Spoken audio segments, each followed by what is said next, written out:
Excelentíssimo senhor presidente do Tribunal Superior Eleitoral, ministro Alexandre de Moraes, senhor presidente da República, Luiz Inácio Lula da Silva, senhora presidente do Supremo Tribunal Federal, excelentíssima ministra Rosa Weber, senhor presidente da Câmara dos Deputados, deputado Arthur Lira, senhor vice-presidente do Tribunal Superior Eleitoral, ministro Ricardo Lewandowski, excelentíssima senhora ministra do TSE e do Supremo Tribunal Federal, Carmen Lúcia, a quem agradeço penhoradamente o pronunciamento aqui feito em minha referência, senhor Corregedor-Geral da Justiça Eleitoral, ministro Benedito Gonçalves, senhor ministro do TSE, Raul Araújo Filho, igualmente senhor ministro Sérgio Silveira Banhos,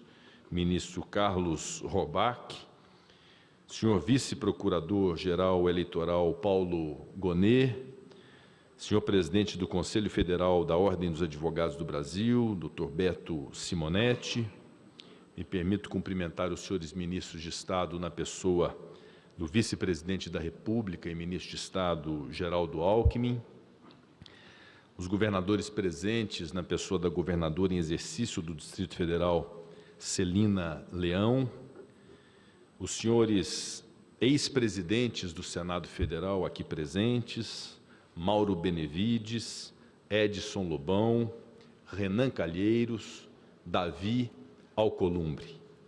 Cumprimento todos os senhores ministros e ex-ministros do Supremo Tribunal Federal, do Superior Tribunal de Justiça, do Tribunal Superior do Trabalho. Saúdo de maneira muito especial os meus colegas e minhas colegas, senadores e senadoras da República. Meus cumprimentos aos senhores deputados federais e deputadas federais.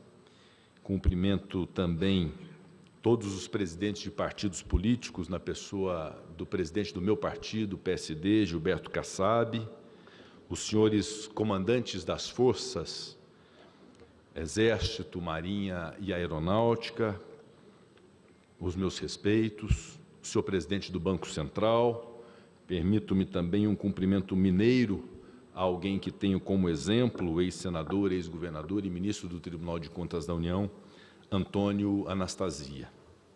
É com muita gratidão que recebo hoje o grau Gran Cruz da Ordem do Mérito desta Corte Eleitoral, homenagem prestada àqueles que tenham se destacado por suas atividades em prol da justiça eleitoral.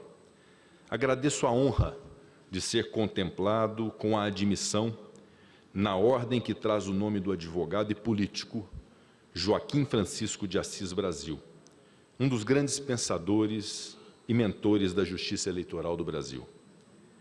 Gostaria de dizer que fiquei muito honrado e especialmente tocado em face da aprovação pelo plenário deste egrégio Tribunal Superior Eleitoral da proposta realizada pelo ministro Ricardo Lewandowski, no sentido de me conceder a comenda da Ordem do Mérito do TSE Assis Brasil. Ministro Lewandowski é um dos mais notáveis e longevos magistrados do cenário nacional. Ingressou na magistratura em 90, chegando ao Supremo Tribunal Federal. Ao ministro, a quem tenho profunda admiração, só me resta agradecer, não só pela homenagem, mas pelo que o senhor representa para a magistratura brasileira.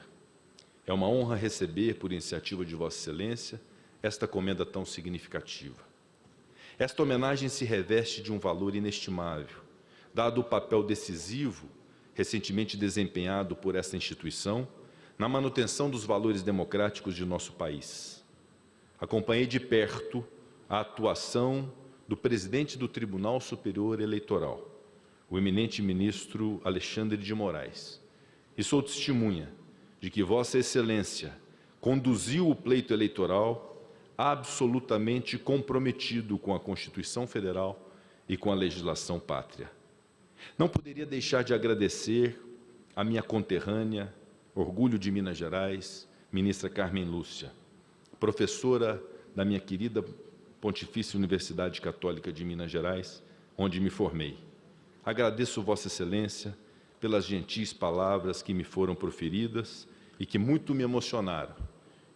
E transmito a todos o que disse a senhora agora, um dos momentos, de fato, mais marcantes da minha vida pública.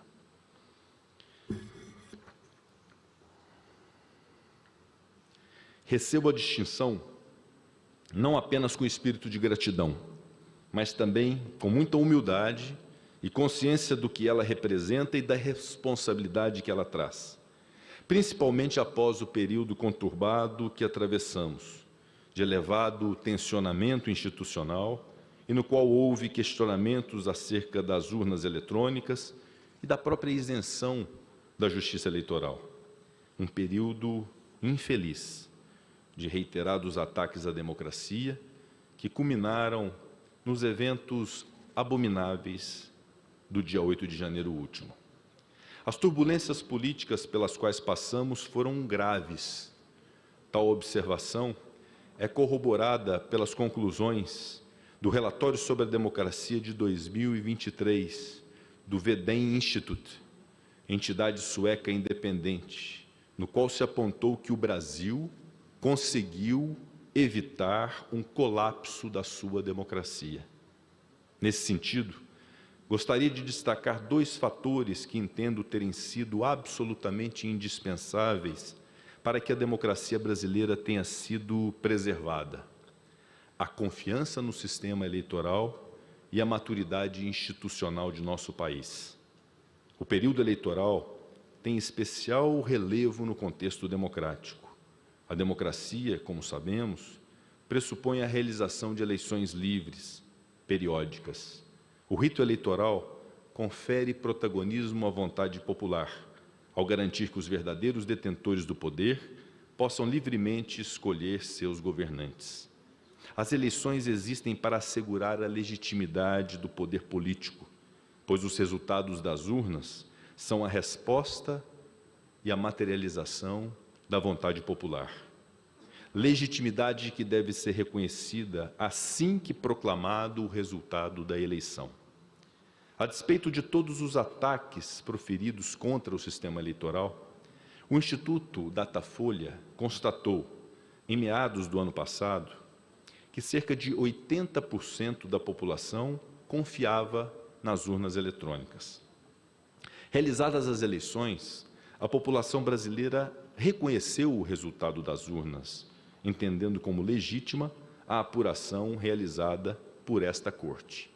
Logo, nota-se, a partir desses fatos, que o sentimento majoritário da população é de confiança no processo de sufrágio. Compartilhando esse sentimento, por diversas vezes, na condição de chefe do Poder Legislativo brasileiro, entendi que era necessário afirmar e reafirmar a plena segurança por parte do Congresso Nacional no processo eleitoral brasileiro, na justiça eleitoral e no sistema eletrônico de coleta e apuração, por meio das quais temos apurado os votos desde 1996. As urnas eletrônicas sempre foram motivo de orgulho nacional e trouxeram, nesses 27 anos de uso no Brasil, transparência, confiabilidade e velocidade na apuração do resultado do pleito. Elas se tornaram uma ferramenta poderosa contra vícios eleitorais muito frequentes na época do voto em papel. Representam, portanto, um verdadeiro marco democrático e civilizatório. A tentativa de desacreditá-las restou, felizmente, infrutífera. O bom trabalho que vem sendo realizado pelo Tribunal Superior Eleitoral, seus ministros, servidores e colaboradores, contra uma intrincada rede de desinformação, foi fundamental para que pudéssemos barrar um verdadeiro retrocesso. Tenho convicção do papel decisivo recentemente desempenhado por esta instituição na manutenção dos valores democráticos de nosso país. Assim como o TSE, eu preciso dizer que as instituições democráticas demonstraram plena maturidade institucional, na medida em que incorporaram sua missão inescapável de absoluto respeito a supremacia da Constituição Federal e agiram conforme os ditames dela. Foram vigilantes, resilientes e intransigentes no que diz respeito à defesa da democracia. E aqui vou falar um pouco desta corte que me recebe, da casa que represento e da atuação do recém-chegado governo ao Poder Executivo. Tanto o Congresso Nacional quanto o Judiciário brasileiro, juntos com o Poder Executivo, dentro das suas esferas de atuação, mostraram-se à altura do desafio de defender o nosso Estado democrático de direito.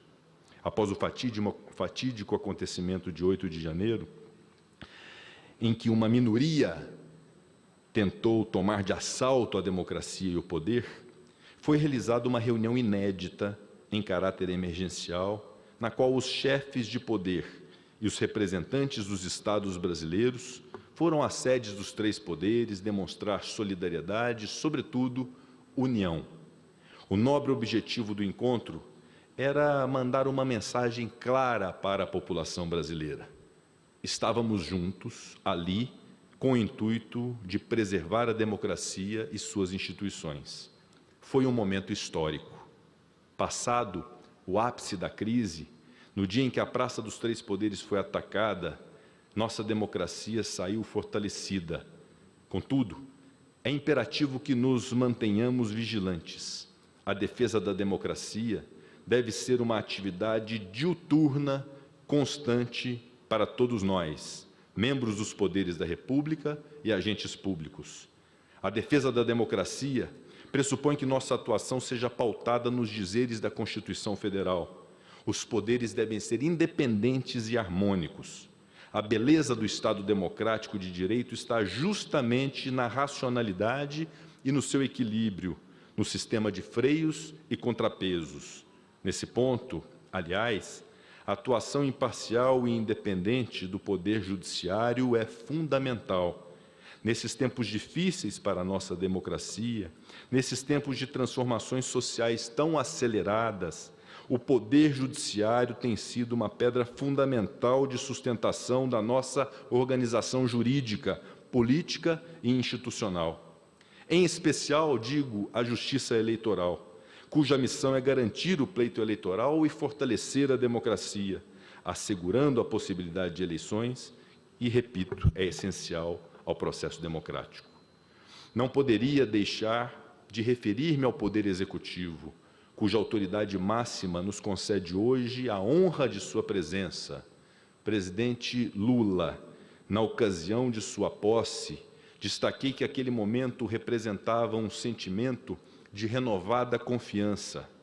Tenho certeza de que sua experiência como presidente da República por 8 anos, a sua capacidade de diálogo mundialmente conhecida, serão primordiais para que possamos enfrentar os problemas reais do Brasil. É que a democracia, para se fortalecer, depende igualmente de decisões que garantam justiça social, igualdade de oportunidades e o restabelecimento da dignidade das pessoas. Nesse sentido, preciso enaltecer os programas sociais que estão sendo reformulados, como o Bolsa Família e o Minha Casa Minha Vida, com o objetivo de proporcionar aos brasileiros o básico, renda mínima e moradia. Repito, direitos sociais básicos essenciais para uma vida digna. Quero terminar este pronunciamento com 2 frases que corroboram o sentido e a necessidade da defesa da democracia. A primeira, de Assis Brasil, que dá nome à Ordem do Mérito deste egrégio tribunal, em seu livro Democracia Representativa, e a outra, de Winston Churchill, ex-primeiro-ministro britânico. Refletiu em sua obra Assis Brasil, aspas, sem dúvida, o governo democrático e o voto que o constitui têm defeitos, mas que instituição humana não os terá, especialmente tratando de aplicá-la? O que é preciso verificar é se haveria outra instituição possível, compatível com as circunstâncias do povo em questão, sem defeitos, ou encerrando menos defeitos. Fecha aspas. Já Churchill ponderou em discurso na Câmara dos Comuns do Reino Unido, em 1947, que, aspas, ninguém pretende que a democracia seja perfeita ou sem defeito. Tem-se dito que a democracia é a pior forma de governo, salvo todas as demais formas que têm sido experimentadas de tempos em tempos. Fecha aspas. Ao que eu, de modo muito humilde, acrescento que a democracia é a forma mais civilizada que encontramos para solucionar e para poder solucionar conflitos, na medida em que a busca deve ser sempre de consenso através do diálogo. E no caso do Brasil, concluo com o que venho dizendo há algum tempo. A democracia está de pé pelo trabalho de quem se dispôs ao diálogo e não ao confronto, bem como pelo trabalho da Justiça Eleitoral, que atuou pela pacificação de maneira sóbria, firme e isenta. Portanto, se em minha vida política algo fiz de bom para merecer tão significativa honraria como a que me foi agraciada hoje, é porque tinha em mente ensinamentos de homens notáveis, como Assis Brasil e Churchill. E estava acompanhado de agentes públicos imbuídos do mais sincero sentimento de amor à pátria e de compromisso cívico, como os membros dos tribunais brasileiros que fortalecem a justiça, como as autoridades do Poder Executivo que se desdobram diuturnamente para que o Estado se faça presente na vida das pessoas, e aqui os homenageio, e, em especial, aos meus colegas senadores, minhas colegas senadoras, que se ombrearam comigo na defesa intransigente do Estado Democrático de Direito do Brasil. Uma vez mais, agradeço imensamente pela honraria que recebo com renovada humildade e considero, mais que uma alegria, um grande dever cívico. Aproveito este momento para reiterar meu compromisso inarredável com os princípios basilares da nossa Constituição, com o fortalecimento constante das nossas instituições e, finalmente, com a defesa firme e intransigente da democracia. Muito obrigado.